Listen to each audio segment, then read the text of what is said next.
जैनियों के कार्यक्रम में हूं।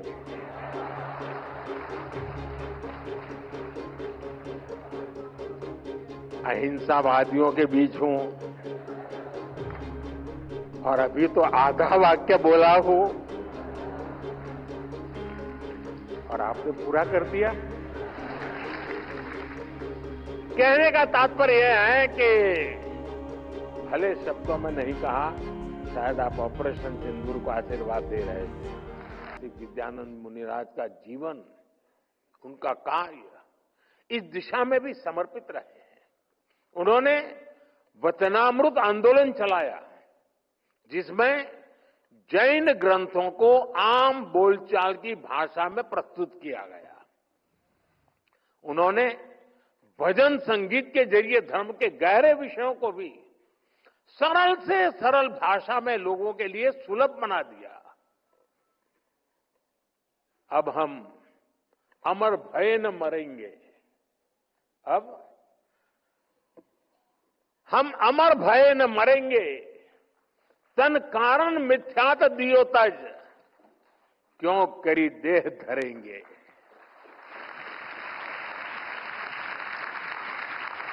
आचार्य श्री के ऐसे कितने ही भजन, जिनमें उन्होंने अध्यात्म के मोतियों को मिलाकर हम सब के लिए एक पुण्य माला बना दी है।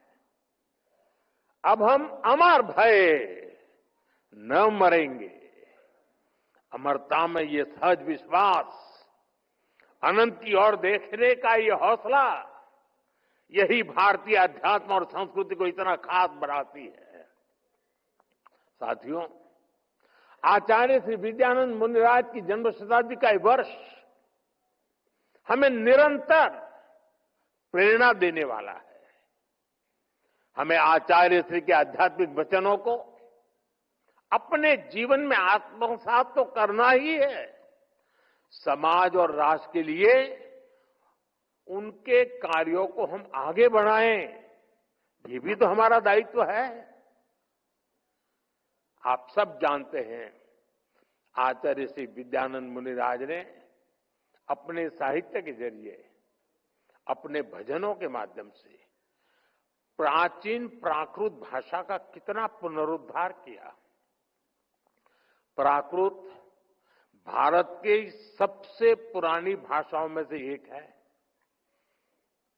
ये भगवान महावीर के उपदेशों की भाषा है। इसी भाषा में पूरा मूल जैन आगम रचा गया, लेकिन अपनी संस्कृति की उपेक्षा करने वालों के कारण ये भाषा सामान्य प्रयोग से बाहर होने लगी थी। हमने आचार्य श्री जैसे संतों के प्रयासों को देश का प्रयास बनाया।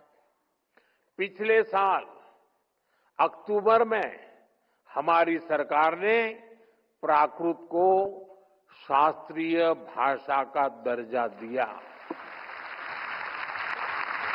और अभी पूज्य आचार्य जी ने उसका जिक्र भी किया। हम भारत की प्राचीन पांडुलिपियों को डिजिटाइज करने का अभियान भी चला रहे हैं। इसमें बहुत बड़ी मात्रा में जैन धर्म ग्रंथों और आचार्यों से जुड़ी पांडुलिपियां शामिल है। और अभी जैसा आपने कहा, 50,000 से ज्यादा पांडुलिपियों के विषय में हमारे सचिव महोदय यहां बैठे हैं, वो आपके पीछे पड़ जाएंगे।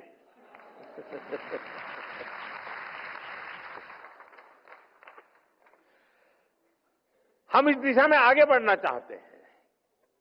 अब हम हायर एजुकेशन में भी मातृभाषा को बढ़ावा देते हैं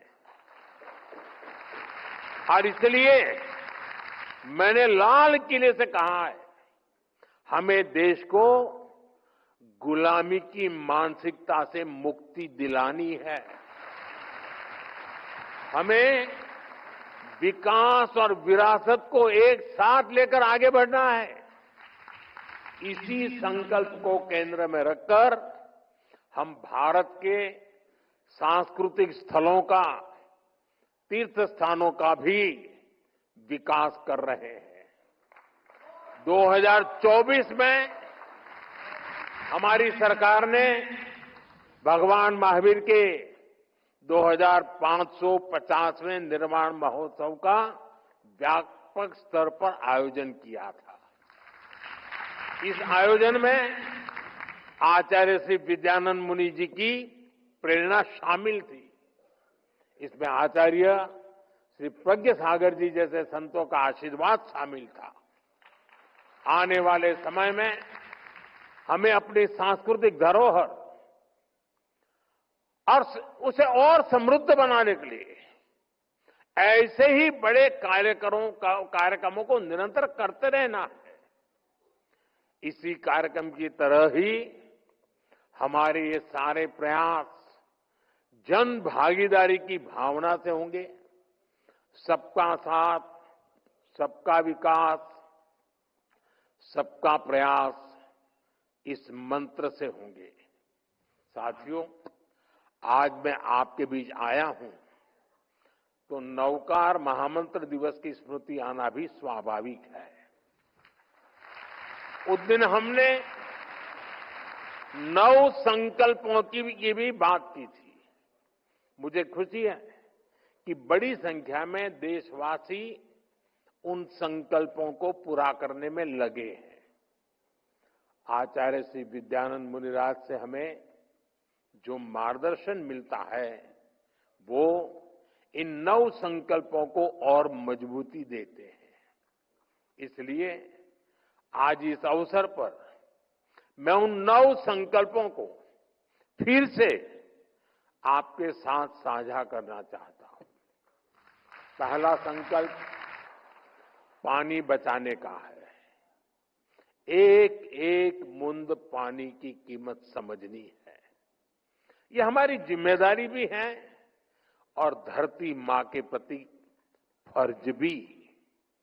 दूसरा संकल्प, एक पेड़ मां के नाम। हर कोई अपनी मां के नाम एक पेड़ लगाए, उसे वैसे ही सींचे जैसे मां हमें सींचती रही है। हर पेड़ मां का आशीर्वाद बने। तीसरा संकल्प स्वच्छता का। साफ सफाई सिर्फ दिखावे के लिए नहीं, ये भारत की अहिंसा है। हर गली, हर मोहल्ला, हर शहर स्वच्छ हो। हर किसी को इस काम में जुटना है। चौथा संकल्प वोकल फॉर लोकल। जिस चीज में किसी भी भारतीय का पसीना हो, जिसमें हिंदुस्तान की मिट्टी की खुशबू हो, वही खरीदनी है। और आप में से ज्यादातर लोग व्यापार कारोबार में रहते हैं। आपसे मेरी विशेष अपेक्षा है, अगर हम व्यापार में हैं तो हमें अपनों के बनाए सामान को ही प्राथमिकता से बेचना है। सिर्फ मुनाफा नहीं देखना है और दूसरों को भी प्रेरित करना है। पांचवा संकल्प देश का दर्शन। दुनिया देखनी है, जरूर देखिए, लेकिन अपने भारत को जानिए, समझिए, महसूस कीजिए। छठा संकल्प नेचुरल फार्मिंग अपनाने का। हमें धरती मां को जहर से मुक्त करना है। खेती को रसायनों से दूर ले जाना है। गांव-गांव में प्राकृतिक खेती की बात पहुंचानी है। ये हमारे पूज्य महाराज साहब जूते न पहने इतने से बात नहीं चलेगी। हमें भी तो धरती मां की रक्षा करनी होगी।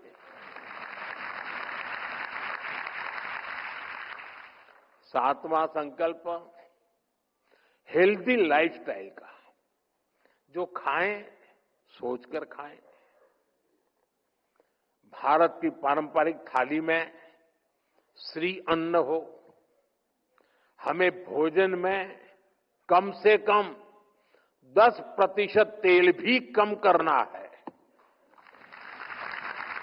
इससे मोटापा भी जाएगा और जीवन में ऊर्जा भी आएगी। 8वां संकल्प योग और खेल का है। खेल और योग दोनों को दैनिक जीवन का हिस्सा बनाना है।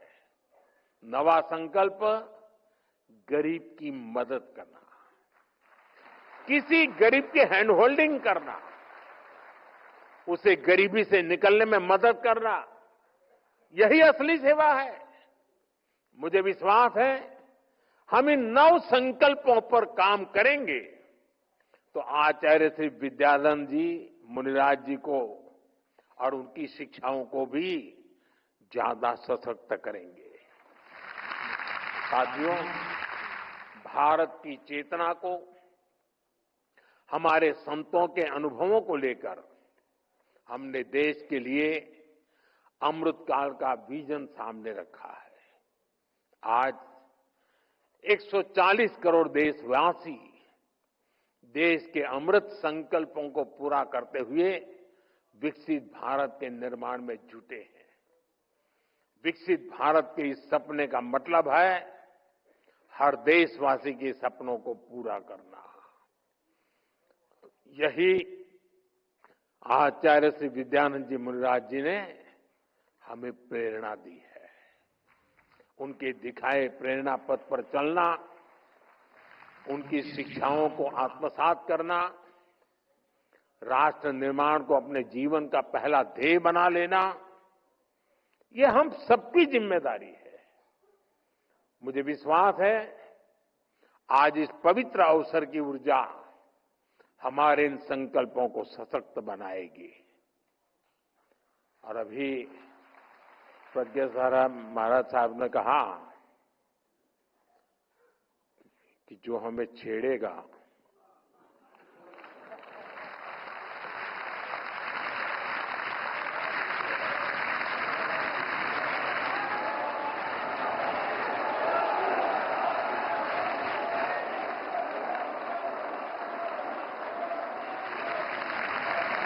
अरे मैं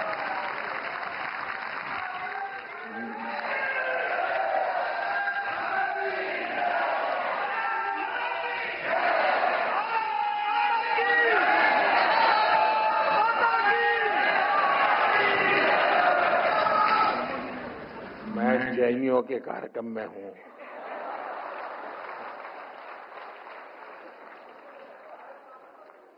अहिंसावादियों के बीच हूं और अभी तो आधा वाक्य बोला हूं और आपने पूरा कर दिया। कहने का तात्पर्य यह है कि भले शब्दों में नहीं कहा, शायद आप ऑपरेशन सिंदूर को आशीर्वाद दे रहे थे।